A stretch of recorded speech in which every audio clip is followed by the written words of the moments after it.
우리가 초식 동물이 아니어서 다행이다. 주변에 집안에 막 저기서 막 우와 이러고 있고 막 이러고 있고 이거 상상만 해도 그렇잖아요. 안녕하세요, 김흥빈입니다. 안녕하세요. 과학 유튜브 채널 안될과학 약입니다. 반갑습니다. 오늘 어떤 이야기? 오늘 좀 미안해요. 왜요? 조금 좀 지저분한 얘기 시작을 해서. 어떤 이야기죠? 그거. 한자로는 분이라고 그러죠. 한자 분자란 번 보면 되게 재밌어요. 위에 쌀 미자가 있고요. 그 밑에 달을 이자가 있어요. 쌀과 달은? 그러니까 쌀을 먹어서 다른 게 나간다. 근데 이걸 한번 보면은 또 뭘 할 수가 있냐면 우리는 사실 똥 하면은 굉장히 더러워 이러잖아요. 근데 이 글자대로 보면 더럽지가 않은 게 쌀을 먹은 게 내 몸에서 변한 거잖아요. 그렇죠. 먹어서 우리가 흡수할 거 흡수하고 필요 없어 찌꺼기로 내보내는 게 저거니까 생물학적으로 보면 그렇게 더러울 건 사실 없다고 생각이 돼요. 생물학적으로 더러울 건 없지만 네. 더럽죠. 근데 이제 사실 이 더러운 건데 제가 오늘 드릴 말씀은 토끼는 이걸 먹어야만 살아요. 진짜요? 안 먹으면 안 돼요. 몰랐네 아예. 먹어야만 살아요. 그래서 토끼는 사실 두 가지로 일을 봐요. 아주 신기한 배변 기술을 갖고 있는 거죠. 신기한 배변 기술. 배변 테크놀로지. 아그작. 토끼는 풀을 먹잖아요. 풀에 있는 섬유질이 주성분인데 그 섬유질은 그 어떤 동물도 소화를 못해요. 섬유질도 분해만 하면 다 포도당인데 동물이 전부는 분해하지만 섬유질은 분해를 못해요. 왜 그 염소도 풀 먹잖아요. 그렇죠. 개도 분해 못해요? 못하죠. 사실 염소 말씀하셨으니까 염소 같은 애들이 어떠냐 하면 걔네들이 우리가 반추동물이라 불러요. 소, 염소, 양 이런 반추동물, 반추한다. 되새긴다는 거거든요. 똑같은 단어예요. 그 반추동물은 위가 4개예요. 제일 위에 가장 큰 위가 있어요. 그거 이제 호귀라고 부르죠. 굉장히 커요. 소가 풀을 먹잖아요. 예를 들어서 저 호귀로 들어가요. 굉장히 커요. 황소 같은 경우는 한 200리터 들어가요. 저기에. 호귀에? 호귀에. 저 사진으로 보니까 작아 보이는 느낌이 있는데 저희가 엄청 큰 거구나. 엄청 커요. 저게 뭐냐면 그냥 풀을 씹어 넣었잖아요. 발효통이에요. 발효통. 저기서 씹 그냥 섞어요. 그다음에 소는 되새김질 하잖아요. 다시 개원해서 다시 씹어서 두 번째로 보내요. 그게 벌집위야. 벌집위. 거기도 또 이제 발효가 돼요. 그다음에 넘어가는 게 겹주름위예요. 그다음에 겹주름위에서 주름위로 가. 4번째 위. 저 주름위가 우리 위 같은 강산성의 위고요. 앞에 3개는 우리가 위 같은 경우 일종의 식도의 변형이라고 볼 수가 있어요. 이걸 좀 더 이해하기 쉽게 하시려면 혹시 그 양곱창집에 가면 양구이나 아니면 그 땡땡 해장국 보면은 썰어서 수건같이 보이는 거 많이 보일 거예요. 모양이 이렇게 오돌토돌하게 표면이 양구이 할 때 목욕 수건처럼 우툴투툴 보이는 게 호귀 첫 번째 위고요. 몸이 이제 벌집 모양처럼 보이는 것도 있어요. 그게 벌집이에요. 두 번째 위. 세 번째 위는 겹주름이거든요. 주름이 많아요. 그러니까 주름이 많아서 이렇게 잎사귀, 엽이 많이 보인다고 좀 과장을 해서 엽이 한 1000개 되나 보다? 천엽이라 부르는 거예요. 저거는. 네 번째 주름이는 홍창이라고도 부르고 막창이라고도 부르는데 막창? 우리가 먹는? 곱창집 가서 야 이거 천엽 겹주름이 제3의 위다. 제3의 위다. 막창? 주름이 제4의 위다. 거기에 연결된 게 곱창 소장. 곱창 소장이다. 얘네들은 결국 저 발효통에서 저 안에서 미생물이 섬유질을 소화, 발효시켜서 소가 먹을 수 있게 만들어주는 거예요. 결국 누가 소를 키우는 거냐? 미생물의 소를 키운다고 볼 수가 있는데 그런데 토끼는 풀만 먹는데 위가 우리처럼 하나밖에 없어요. 똑같아요. 그러니까 식도, 위까지 똑같아.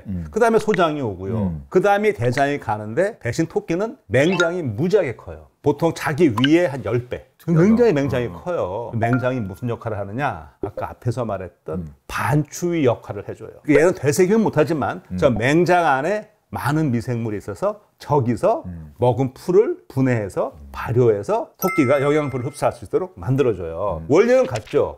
되새김을 하느냐 맹장에서 하느냐. 근데 큰 차이가 하나 있어요. 반추위를 하면 위 다 통과하고 진짜 위로 갔다가 소장으로 가잖아요. 그러니까 이 발효하는 과정에서 미생물도 같이 섞여서 위로 들어가거든요. 그럼 미생물도 분해가 돼요. 이거 고기 반찬이야. 풀만 먹으면 단백질이 참 부족하거든요. 근데 미생물을 같이 먹음으로써 단백질과 비타민을 다 섭취할 수가 있어요. 그러니까 이제 소나 양들은 풀만 먹어도 그렇게 살찌고 할 수가 있는 거죠. 근데 토끼의 경우에는 맹장에서 발효를 하면 그 다음에 대장으로 해서 밖으로 그냥 나가니까 그런 거 흡수할 기회가 없죠. 와, 완전히 했어. 기회가 없어요. 그냥 버려야 돼. 그러니까 토끼가 어떻게 하느냐? 영양분이 이런 거 아니에요? 제가 맞춰볼게요. 렁을 싹 위로 써서 죄송합니다. 다시 말씀해 주시죠.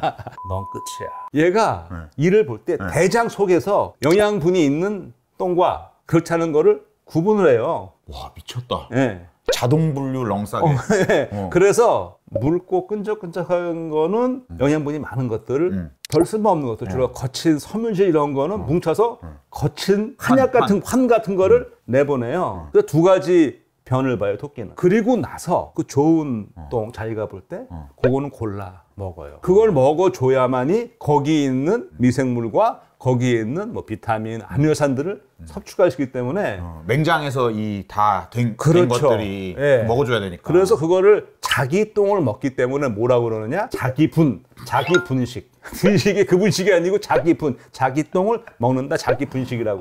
저도 옛날 분식집 좋아했는데. 그렇구나. 그리고 아까 반추동물과 비교해서 토끼 같은 경우 이런 동물들을 뭐라고 그러냐면은 말도 여기에 속해요. 대장. 그러니까 이게 앞에 전장, 중장, 후장이라 그러는데 대장은 뒤에 있잖아요. 그래서 이거를 후장 발효 동물. 그건 말이 되네. 네. 초식동물은 크게 소화기관의 차이에 따라서 두 가지로 나눌 수가 있어요. 반추동물이냐, 후장 발효동물이냐. 토끼는 후장 발효동물에 속하는 거죠. 오늘 어차피 좀 거시기한 얘기가 나왔으니까 이 되새김질과 자기 분식은 원리는 똑같은 겁니다. 결국 미생물을 이용하는 거고요. 되새김질은 앞에서 하는 거고 자기 분식은 이제 뒤에서 하는 건데 뭐 솔직히 말해서 딱 표현하면 이거죠. 되새김질은 토해내서 다시 먹어야 되는 거잖아요. 엄밀히 말하면. 토해서 먹느냐. 여기서 왔다 갔다 하는 거고. 토한 다음에 먹느냐. 자기 분식은 싸고 먹느냐. 예.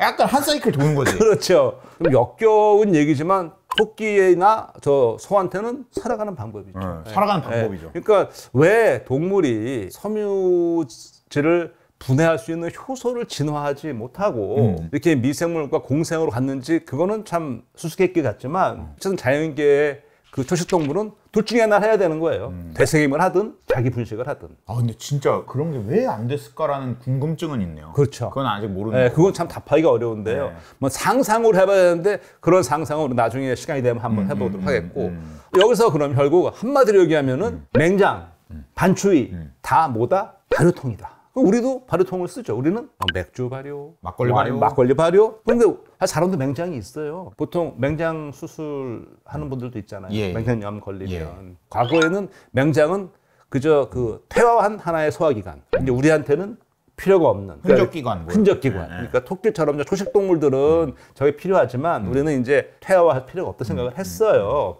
실제로 맹장 수술해서 제거해도 별 문제 없잖아요. 근데 최근에 들어서 맹장의 기능이 굉장히 유력하게 나오는 게 뭐냐면 장내 미생물 중에 유익균, 좋은 장내 미생물의 세이프하우스. 저기 이제 저장돼 있는 거구나. 들어가 있다. 그러니까 여기가 혹시 좀 교란되면 나온다 하는 그런 보고들이 있는데 실제로 제가 친한 지인 가운데 한 분이 있는데요. 혹시 대장내시경 이런 거 해봤어요? 당연하죠. 건강 해보잖아요. 몇 번 해봤죠. 그거 하려면 왜 이제 마취하고 하잖아요. 저는 수면 마취하고 하는데. 저도. 기분 어때요? 하고 나면? 글쎄요. 몽롱. 나는 상당히 좀 개운한 느낌이 들어요. 그럴 수 있죠. 새롭게 뭔가를 한다, 싹 비우고 다시 시작한다는.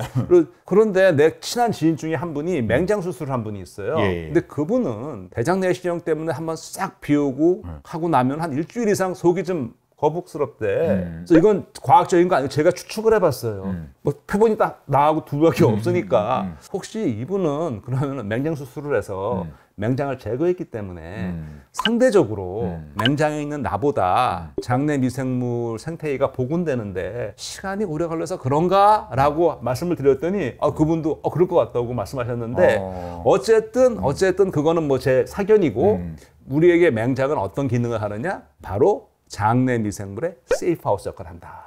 그렇게 밝혀지고 있다는 거예요. 갑자기 이걸 들으면서 쭉 느껴지는 게 우리가 초식 동물이 아니어서 다행이다. 주변에 집안에 막 저기서 막 이러고 있고 막 이러고 있고 이거 상상만 해도 그렇잖아요. 뭐 되새김 공간 아니면 여기 뭐 자기 분식 공간, 자기 분식 공간. 너무 오늘 거시기하다. 네, 그러니까요. 아, 그래서 너무 감사하다. 아이고, 우리 응생물학은 그런 뜻 아닙니다. 예스바이오입니다.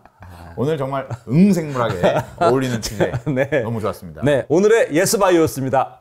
감사합니다, 여러분. 고맙습니다. 응생물학. 예스바이오. 예스.